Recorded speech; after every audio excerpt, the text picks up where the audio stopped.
Assalamualaikum warahmatullahi wabarakatuh.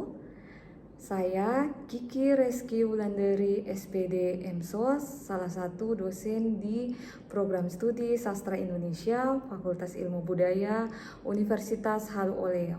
Perkenankan saya untuk menyampaikan mata kuliah yang saya ampuh, yaitu Kebudayaan Sulawesi Tenggara atau biasa disingkat dengan Kebudayaan Sultra.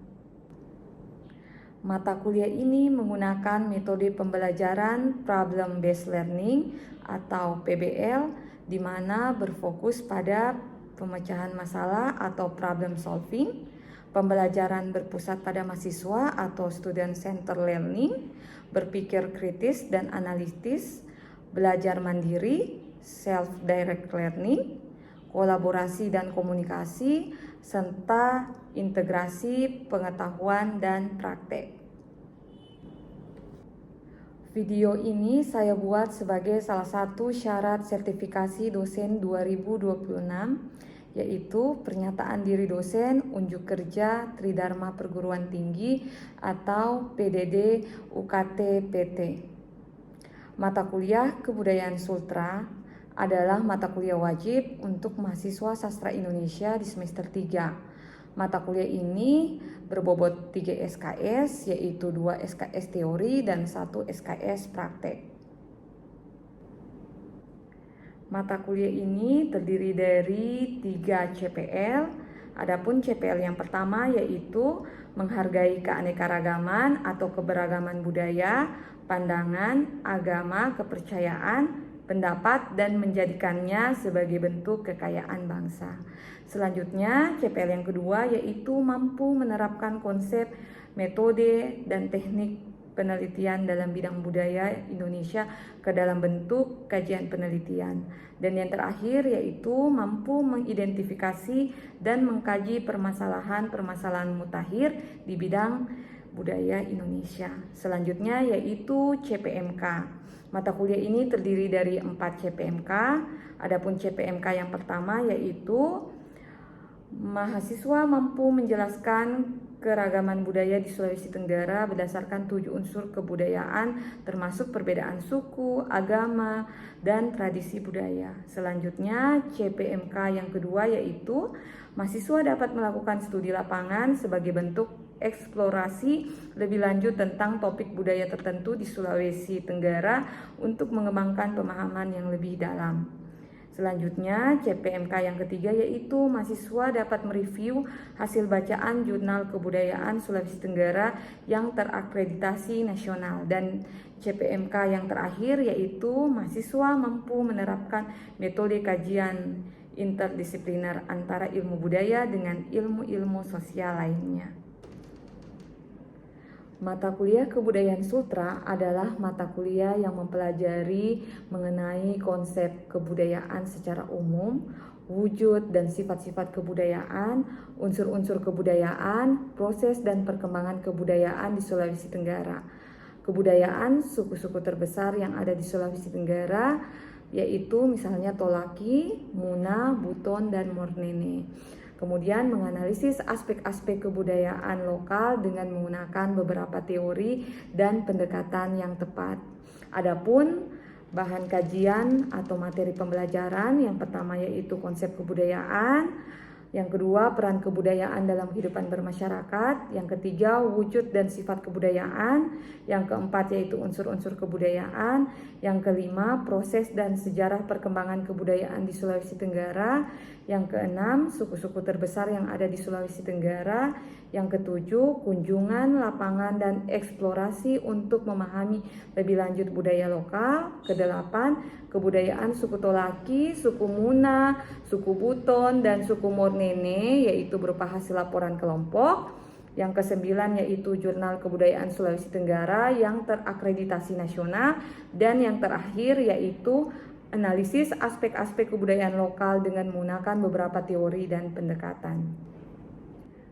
Untuk pustaka pada mata kuliah ini menggunakan 2 jenis pustaka yaitu pustaka utama dan pustaka pendukung. Adapun pustaka utama menggunakan merupakan buku Hukum Adat Orang Tolaki, buku Komunikasi Antar Budaya, buku Strategi Kebudayaan, buku Sastra dan Culture Studies, dan buku-buku lainnya. Kemudian pustaka pendukung yaitu dengan menggunakan jurnal sosial dan budaya yaitu Etnorestika. Bentuk pembelajaran pada mata kuliah ini ada dua, yaitu sinkronus dan asinkronus. Adapun bentuk pembelajaran sinkronus dilaksanakan secara langsung tatap muka di dalam kelas, sedangkan bentuk asinkronus dilaksanakan melalui e-learning, melalui bantuan atau fasilitas Akuns pada Universitas Halu Oleo. Dan bentuk pembelajaran sinkronus dilaksanakan dengan menggunakan metode diskusi, metode Project Based Learning atau PJBL, metode Problem Based Learning atau PBL, dan yang terakhir dengan menggunakan metode Case Method. Mata kuliah ini terdiri dari 16 pekan.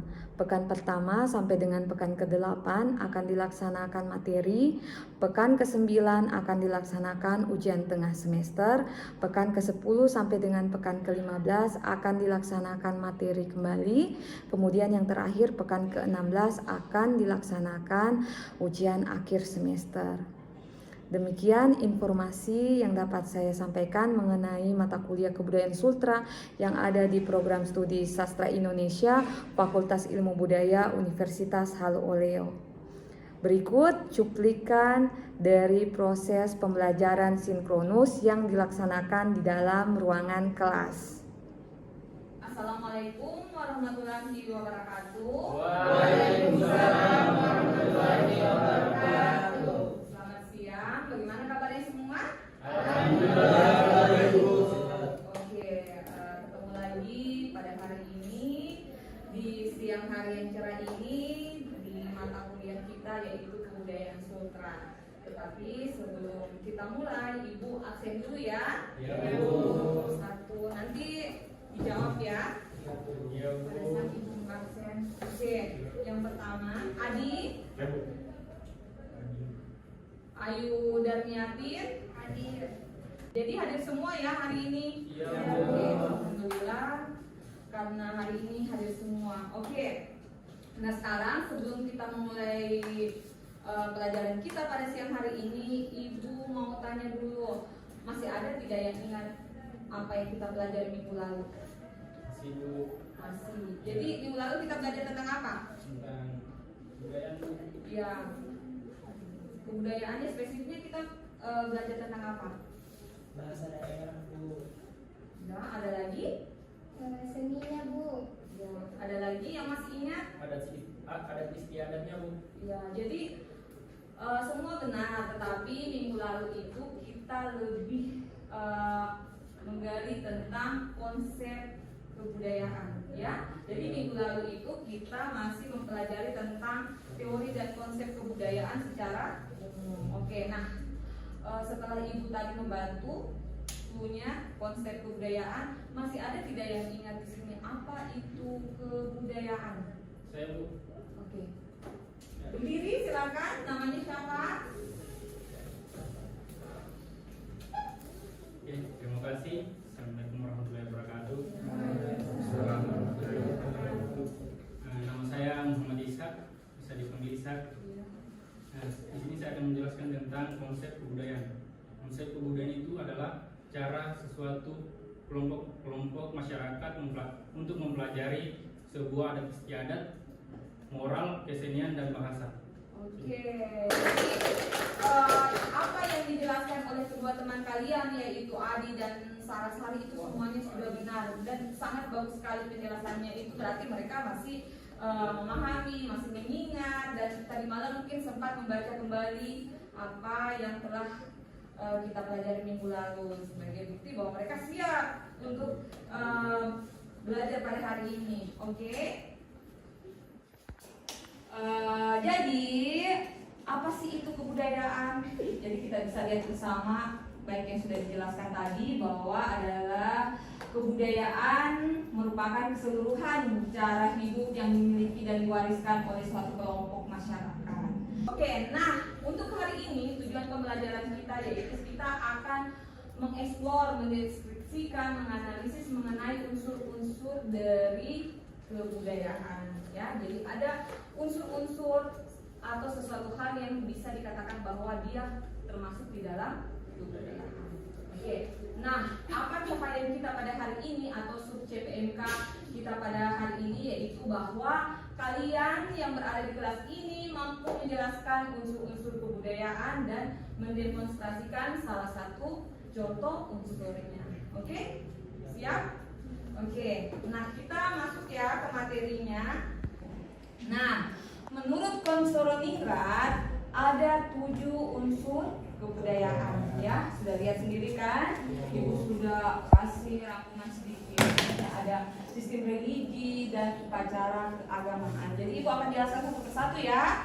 Jadi di poin 1 itu adalah sistem religi. Jadi sejak zaman dahulu ya, kita itu sebenarnya sudah memiliki sistem religi dan kepercayaan. Hanya itu mungkin pada saat itu agama yang misalnya yang kita anut sekarang ini ada Islam, Kristen, Hindu, Buddha ya, ada Konghucu itu belum masuk ya. Jadi pada zaman dahulu orang-orang sebelum kita itu mengenal adanya animisme dan masih ada yang ingat apa itu animisme?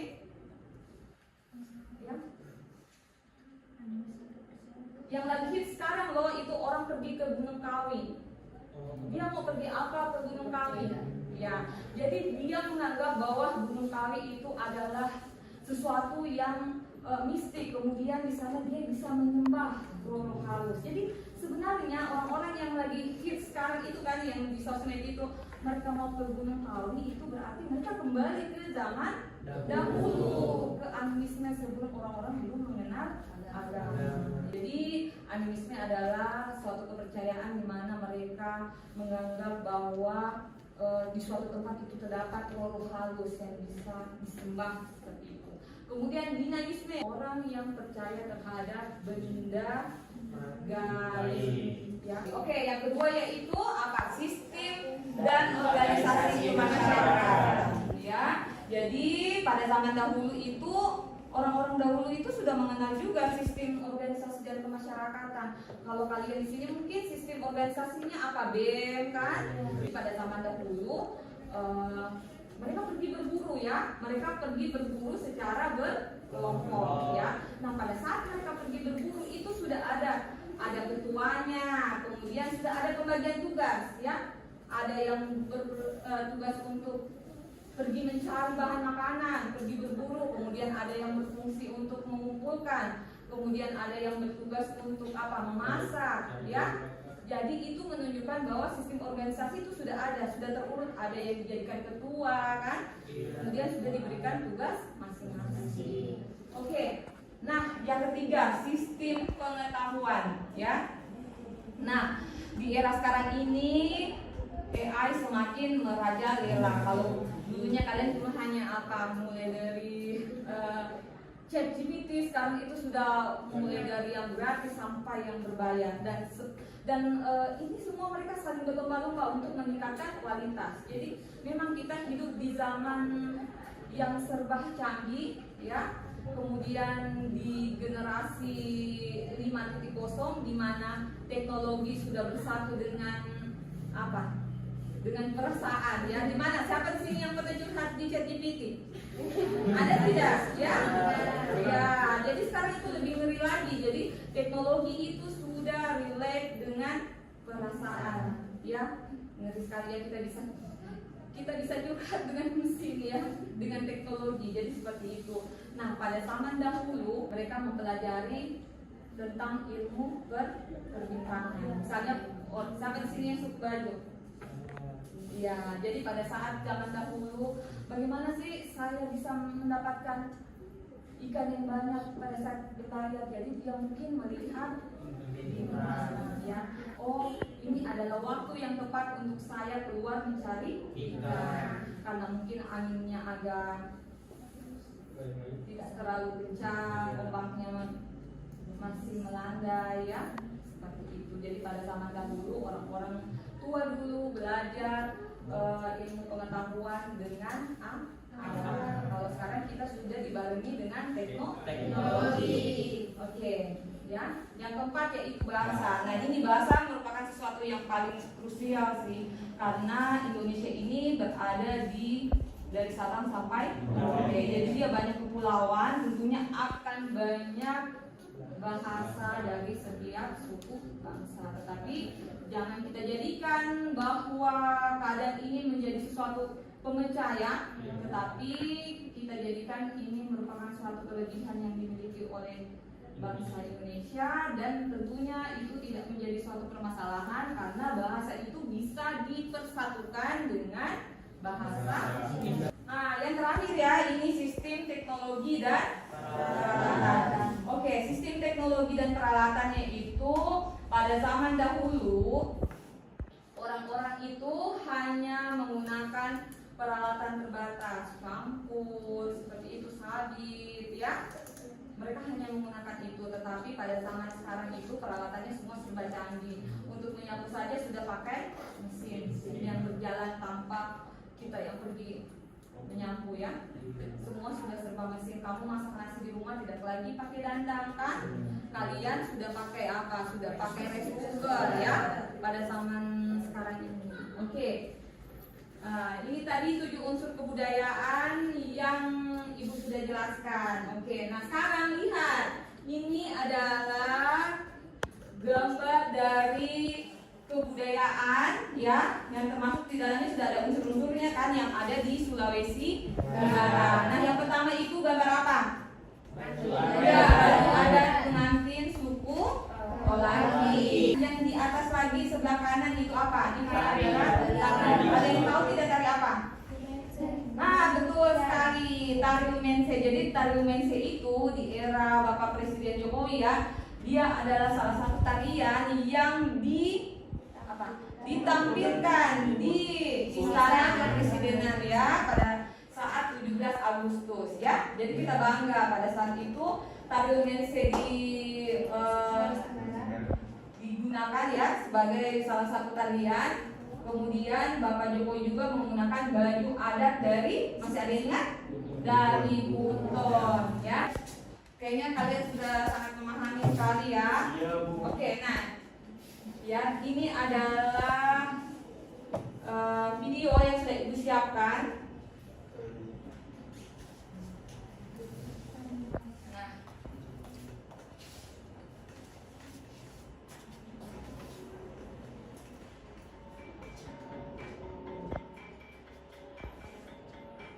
Nah, ini adalah tarian dari suku Olagi ya, silakan dilihat. Oke. Nah, tarian ini ada yang tahu tarian apa namanya? Tari Moto Tambe. Ya, ada yang tahu dia sebenarnya biasa dilaksanakan untuk apa? Penyambutan tamu ya. Jadi sebenarnya tari ini sebagai lambang dari suatu kesyukuran, tetapi untuk sekarang ini dia biasa digunakan untuk penyambutan tamu kehormatan yang datang di wilayah Sulawesi Tenggara. Bahkan sekarang juga biasa digunakan untuk acara penyambutan pengantin. Ya, biasa kan di hotel-hotel, di rumah, baik acara di hotel maupun acara di rumah. Ini digunakan ya. Nah, kita lihat ini begitu indahnya ya, dia melakukan tarian, kemudian bajunya juga cantik kan, tetapi ada yang tidak kalah pentingnya ya. Pada saat zaman sekarang ini ya, di era teknologi, di generasi kalian, ada satu unsur kebudayaan yang paling rentan punah ya. Ada yang tahu apa? Bahasa. Betul sekali, bahasa. Dan bahkan bahasa itu digunakan oleh teman-teman kalian, senior kalian sebagai judul skripsi mereka. Ya, bahasa. Bahasa adalah salah satu unsur kebudayaan yang paling rentan punah. Ya, karena biasa anak-anak sekarang itu sudah malu menggunakan bahasa daerahnya, kemudian mungkin di rumahnya lagi tidak digunakan lagi oleh orang tuanya sebagai bahasa kedua, ya. Jadi lihat gambar ini, mereka mungkin bisa menarikan dengan sangat indah menggunakan baju yang cantik, tapi coba suruh mereka pakai bahasa Tolaki, belum tentu mereka bisa, ya. Ini adalah salah satu fenomena zaman sekarang. Ini anak-anak muda, garis-garis muda belum tentu bisa menggunakan bahasa Tolaki, bahasa daerah itu dengan baik dan benar, ya. Ada di sini yang mengangkat bahasa sebagai judul proposalnya. Banyak kan permasalahan di bahasa kan, apalagi mungkin yang ambil ke etnolinguistik kan, yang bahasa dan budaya kan. Selanjutnya kita masuk ke diskusi, ya. Jadi tadi bisa dijelaskan bahwa bahasa menjadi sesuatu yang sangat krusial.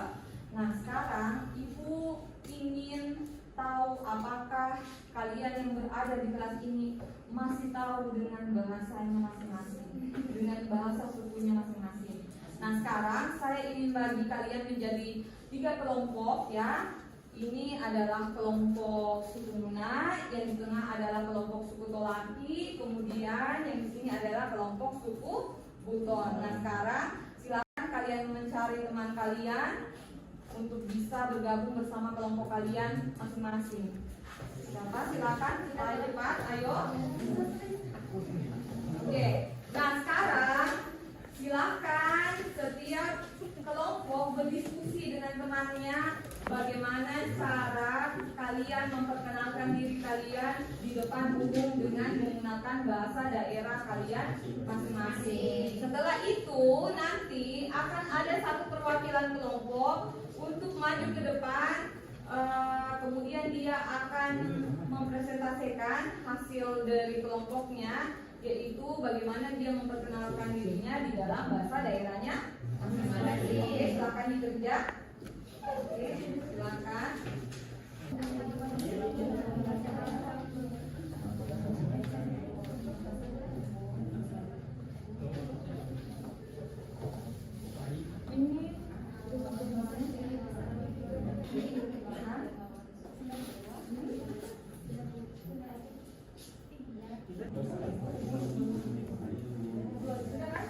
Oke, sudah semua? Oke, sudah semua kan? Nah, sekarang setiap siswa akan maju ke depan untuk memperkenalkan dirinya ke dalam bahasa daerahnya. Oke? Oke. Yang pertama itu kita mulai dulu suku yang di tengah, ya. Yaitu suku Tolaki. Ayo silakan. Siapa yang mau memperkenalkan diri? Oke. Nanti di Halo Bangona. Tamomu Ayu. Inaku anakku aso Ari Otolu Mepai Kombo. Laanggu mo iya Irano Meto. Terima kasih. Ada yang mau bertanya? Pakai bahasa daerahnya. Ayo silakan. Tanya apa saja, boleh? Boleh Bu? Iya, boleh, silakan berdiri. Saya bertanya menggunakan bahasa daerah. Iya. Inai tamono inamu ronga amamu. Ya, silakan dijawab.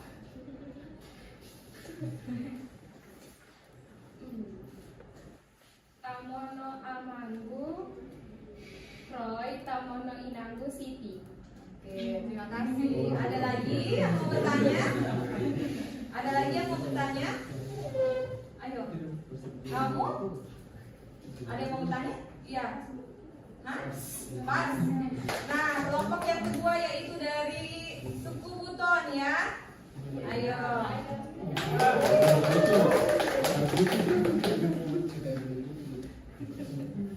Assalamualaikum warahmatullahi wabarakatuh. Waalaikumsalam. Menurut Pak Kabarnya kini lain.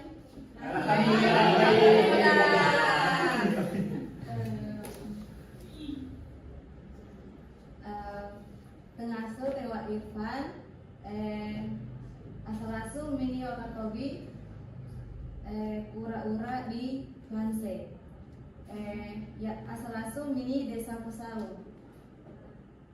Bisa diartikan? Yang pertama tadi itu saya menanyakan kabar ke teman-teman sebelum masuk ke perkenalan. Oke, terima kasih ya. Oke, silakan tepuk tangan. Nah, sekarang karena kalian semua tadi sudah belajar ya bagaimana memperkenalkan diri dari bahasa Polaki, kemudian bahasa Buton, kemudian bahasa Muna. Nah, sekarang Ibu yang akan bertanya kepada kalian ya. Apakah kalian memahami tadi apa yang teman-teman kalian jelaskan? Nah, Ibu ingin bertanya. Yang pertama yaitu apa bahasa Tolaki dari teman? Oke, siapa namanya berdiri? Ini kamu dari kelompok apa?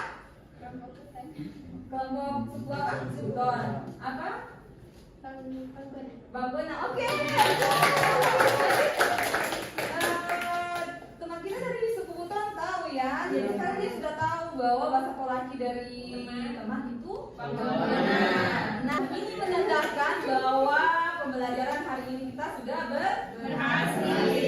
Bahwa ternyata teman-teman kita yang dari Buton sudah bisa banyak memiliki perbendaharaan bahasa daerah dari suku yang lain. Ada yang dari suku Tolaki tadi ya, kemudian dari suku Muna. Oke. Nah, dari keseluruhan pembelajaran kita pada hari ini ada tidak yang bisa kasih kesimpulan? Oke, silakan. Dari beberapa pembelajaran tadi ada yang saya catat bahwa dari beberapa unsur kebudayaan menurut saya itu bahasa daerah yang paling terdepan karena bukan hanya masalah komunikasi saja tetapi masalah mempertahankan warisan budaya kita melalui bahasa. Oke, terima kasih untuk dua peserta pada hari ini sudah bisa memberikan kesimpulan yang baik mengenai apa yang kita sudah pelajari pada hari ini. Tapi tentunya Ibu tetap harus memberikan kesimpulan juga ya. Jadi bahwa pada hari ini kita sudah mengenal unsur-unsur kebudayaan seperti apa yang dibicarakan oleh Koncoroningrat. Jadi ini adalah salah satu teori dari kebudayaan yang sangat familiar yang akan kalian gunakan dan kalian masih mungkin di SMP, SMA sampai kalian ke level S3 ya. Jadi teori Koncoroningrat ini masih digunakan sampai di level S3 ya, bahwa ada 7 unsur kebudayaan. Sudah tadi Ibu jelaskan dengan sangat detail sekali kan? Kemudian Ibu relate dengan keadaan sekarang kan? Oke. Intinya bahwa setiap bahasa dari setiap suku bangsa itu memiliki ciri khas dan keunikan tersendiri. Tetapi kita tidak boleh terpecah belah dengan adanya berbagai macam bahasa dari setiap suku bangsa ya. Tetapi ini dijadikan sebagai suatu keanekaragaman, kekayaan yang patut kita syukuri bahwa kita memiliki banyak kebudayaan dan tetap dipersatukan dengan menggunakan bahasa Indonesia. Oke, jadi inilah kesimpulan kita pada siang hari ini. Oke. Kemudian ada kata-kata dari Nelson Mandela bahwa pendidikan adalah senjata ampuh untuk mengubah dunia ya. Jadi segala sesuatunya itu bisa berubah ya. Jangan takut. Dan salah satu alat untuk bisa merubah itu adalah melalui dengan pendidikan. Oke? Wabillahi taufiq wal hidayah. Wassalamualaikum warahmatullahi wabarakatuh. Sampai ketemu minggu depan masih di apa? Mata kuliah yang sama yaitu kebudayaan. Ya.